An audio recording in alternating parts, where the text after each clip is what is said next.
नमस्कार. आजच्या व्हिडिओमध्ये मी तुम्हाला षटतिला एकादशी पौराणिक व्रतकथा सांगणार आहे. पण त्याआधी तुम्ही चॅनलवरती नवीन असाल तर चॅनलला लाईक करा आणि सबस्क्राईब देखील करा.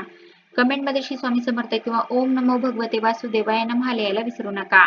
एकदा नारदाने प्रभू विष्णूंना षटतिला एकादशी कथा संबंधित प्रश्न विचारला तेव्हा प्रभूंनी षटतिला एकादशी महात्म्य सांगितले ते ऐकावे. भगवंतांनी नारदांना म्हटले की हे नारद, मी आपल्याला सत्य घटना सांगत आहोत. लक्ष देऊन ऐकावे. प्राचीन काळात मृत्यूलोकात एक ब्राह्मणी राहत होती. ती नेहमी व्रत करत असे. एकेकाळी ती 1 महिन्यापर्यंत व्रत करत होती. ज्याने तिचे शरीर अत्यंत कमकुवत झाले. ती अत्यंत हुशार असूनही तिने देवता किंवा ब्राह्मणांसाठी कधी अन्न किंवा पैसे दान केले नव्हते. यामुळे मी विचार केला की या ब्राह्मणीने व्रत करून आपले शरीर शुद्ध केले आहे, तर आता तिला विष्णू लोकात जागा तर मिळेल, परंतु हिने कधी अन्नदान न केल्यामुळे ती तृप्त होणे अवघड आहे. प्रभू म्हणाले की असा विचार करून मी भिकाऱ्याच्या वेशात मृत्यूलोकात त्या ब्राह्मणीजवळ गेलो आणि भिक्षा मागितली. तेव्हा ब्राह्मणी म्हणाली, महाराज, आपण का आले आहात? मी म्हटले की मला भिक्षा पाहिजे. यावर तिने मातीचा गोळा माझ्या भिक्षापात्रात टाकला. मी स्वर्गलोकात परतून आलो. काही काळानंतर ती ब्राह्मणी शरीर त्याग करून स्वर्ग आली.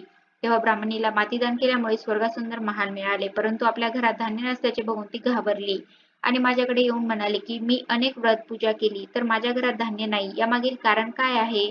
यावर मी तिला म्हटले की आधी तू आपल्या घरी जा. देवस्त्रिया येतील तुला बघायला. आधी त्यांच्याकडून षटतिला एकादशीचे पुण्य आणि विधी जाणून घे, मग दार उघड.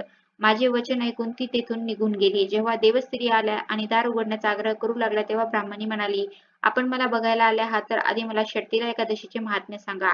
त्यापैकी एक देवस्त्रीने तिला षटतिला एकादशी महात्म्य सांगितले. तेव्हा तिने दार उघडले. देवगणांनी तिला बघितले की ती गंधर्वी आणि किंवा असुरी नसून मानुषी आहे. त्या ब्राह्मणीने सांगितल्याप्रमाणे षटतिला एकादशी व्रत केले आणि त्या प्रभावाने ती सुंदर आणि रूपवती झाली. तिचं घर धनधान्याने भरले.